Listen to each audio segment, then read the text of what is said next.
Hello, this is Dr. Johnson. I'm one of the AP Stats teachers at Capel High School, and I want to welcome you to this lesson on chi-square tests for independence.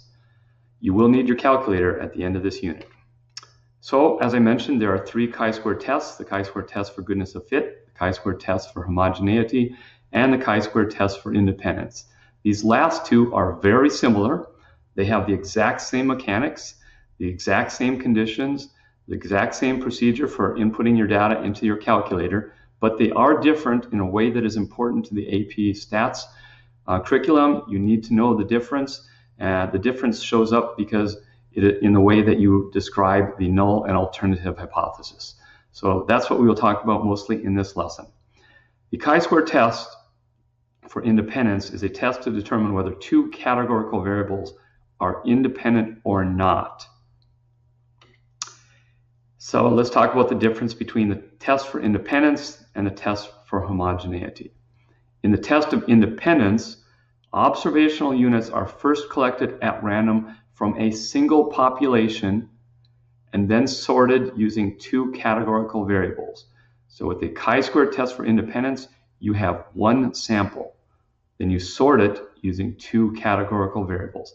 Here we are testing whether two characteristics are associated with subjects in a single population are independent. In the test of homogeneity, the data are collected from two or more populations. Say you have one sample of sophomores, one sample of juniors, and one sample of seniors, or a randomized experiment. Here we are testing whether two or more populations are similar or homogeneous with respect to some variable. All experiments are tests of homogeneity. All experiments are tests of homogeneity. Okay, so I'm going to use the same data we used in our last lesson. Here it is. Do men's voting preferences differ from women's voting preferences? Here's the data. We've got two variables, the political affiliation and gender. And we're going to talk about how the data was gathered and how you write the null hypothesis for in each case. So in the test of homogeneity, you had two simple random samples, a separate simple random sample of male voters and a separate simple random sample of female voters, and you asked the respondents whether they were Republican, Democrat, or Independent. In this case, you want to compare the distribution of political affiliation between or across these two populations. And here's how you wrote the null hypothesis for a test of homogeneity. Null hypothesis is that there is no difference in the distribution of political affiliation across gender identities or treatments. And the alternative is that there is a difference in the distribution of political affiliation across gender identities or treatments. So that was the null and alternative hypothesis for a test of homogeneity. Now let's look at the test of independence. Suppose we take a single simple random sample of 1,000 voters, and we ask whether they were Republican, Democrat, or Independent. This time we have one sample, and we ask about their political affiliation, and then we ask about their gender. And then we sort the data by political affiliation and gender, and that's how you get the same table that you did with the test of homogeneity. In this case, we want to determine whether there is an association between gender and political affiliation. So what did the null and alternative hypothesis look like in this case? Here's the null.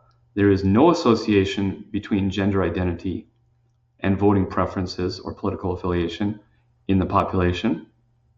That is, the variables gender identity and political affiliation are independent. The alternative is that there is an association between gender identity and voting preference in the population, or that the variables are dependent. Okay, so let's take a look at this. This is a problem out of your sample problems. We're going to talk about taco tongue. Taco tongue is the ability to roll your tongue. Some people can do it, some people can't. And evil eyebrow, that's the ability to raise just one eyebrow. Some people can do it, some people can't. And this is our problem. Is there an association between the taco tongue and evil eyebrow? The data on the next page is the data for a random sample of 600 senior students. Do we have convincing evidence that the ability to roll your tongue and the ability to raise one eyebrow are associated?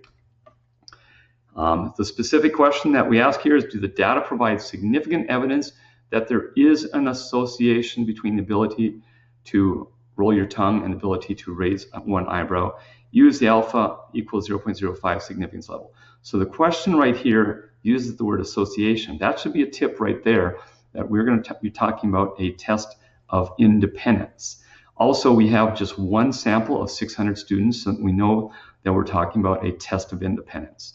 So what we have to do first is the identify part. In the identify part, we're going to state the significance level and write the null and alternative hypotheses.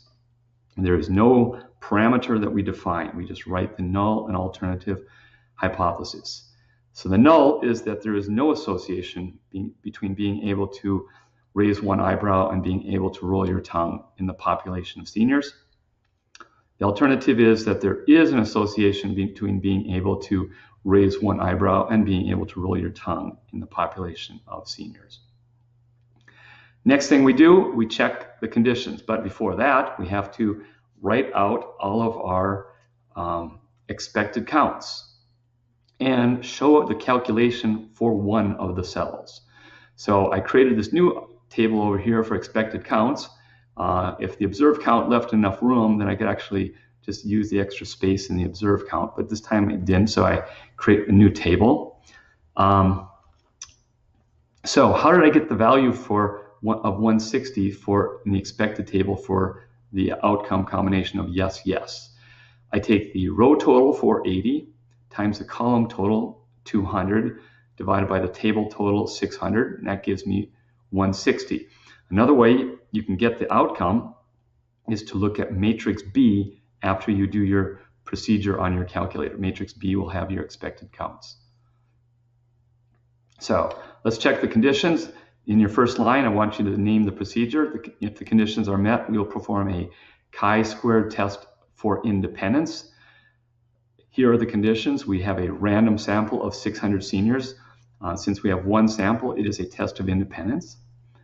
10% condition, the sample of 600 seniors is less than 10% of all seniors.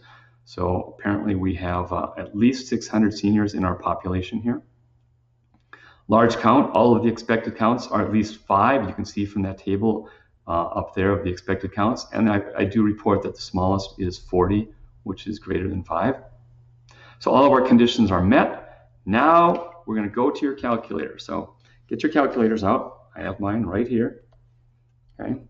So get your calculators out. Go to module number 2. Module number 2. That's our stats module. And we were doing a test. So hit F3. F3 for test.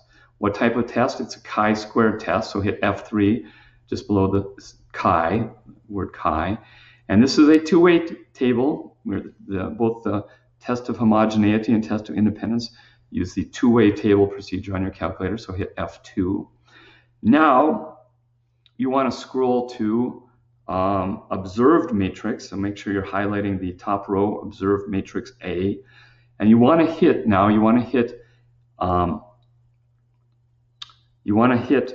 matrix A. You want to hit that little symbol where it has a triangle with the word mat after it. So it's F2. And in that one here, you're going to be prompted to input your dimensions. So hit dimensions DIM F3. And here M is going to be rows, and we have 2 of them. And N is going to be columns, and we have 2 of those, so it makes it easy. Don't have to worry about getting mixed up here. So M is 2, N is 2. I fill that in, and then I hit execute, and it prompts me with a table that looks like that right there. So I input my observed counts. So input those numbers right there. That's the observed counts. We're inputting them in matrix A. And once you're done with that, you want to return to the test page by hitting exit twice. So I'm going to hit exit twice. And I'm back to the test page.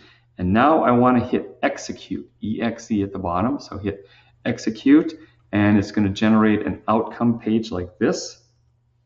Okay. And And you want to write these numbers down on your answer sheet. So we have a calculated chi-squared statistic of 18.75, a p-value of 1.49 times 10 to the minus 5. So we have a very small p-value. And when doing your chi-squared statistic, you always have to write down your degrees of freedom. So write that down in your answer sheet. And now we're going to go over here to the calculate part. I want to write out my test statistic.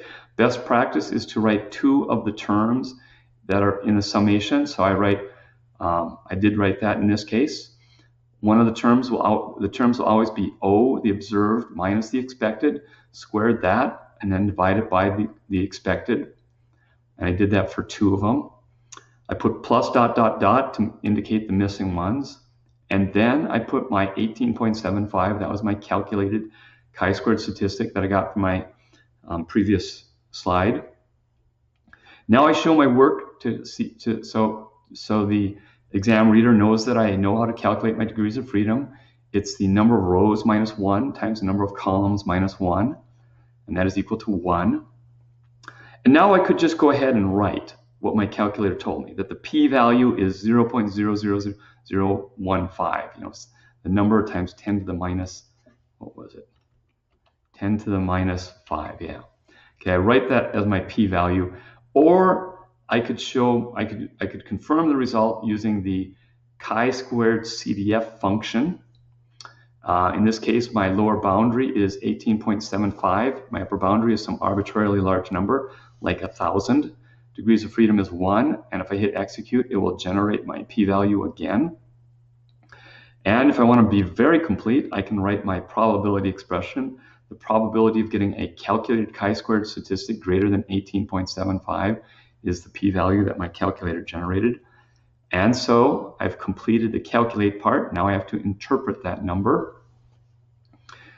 In the interpretation, you explicitly have to compare the p-value with the alpha value. So because the p-value, and I put that number in there, is greater than alpha, and I put that number there, we reject the null hypothesis. When we reject the null hypothesis, we consider that as convincing evidence of the alternative. So I have to write that out in context. So I write, the data provide convincing evidence to conclude that there is an association between being able to roll your tongue and being able to raise one eyebrow in the population of seniors. That's the interpretation. And sometimes, not always, but they may ask you to do a contribution analysis, in which case you'd have to go back and reconstruct the contributions for the chi-squared statistic and figure out which one generates the biggest contribution. Don't do a contribution analysis unless specifically asked. So this semester we have introduced a large number of procedures, and I've listed them all out right here. You can see that some of them are about population proportions, some of them are about means, some of them are about 2 populations or groups, and then we have our chi-squared tests at the bottom. So how is it that you're going to know which procedure to use? Well, one thing you want to ask yourself when you read your problem, are the data categorical or quantitative? If they are categorical, then you're going to use your chi-squared tests at the bottom. Are we looking at proportions or means? Well, for looking at proportions, we're always going to do a z-test. And I've listed the, I've divided our procedures there by population proportion and tests of population mean. Is there one group or 2? So remember, in chapter 10, we learned about 2 groups, and I have those at the bottom there, comparing 2 populations or groups.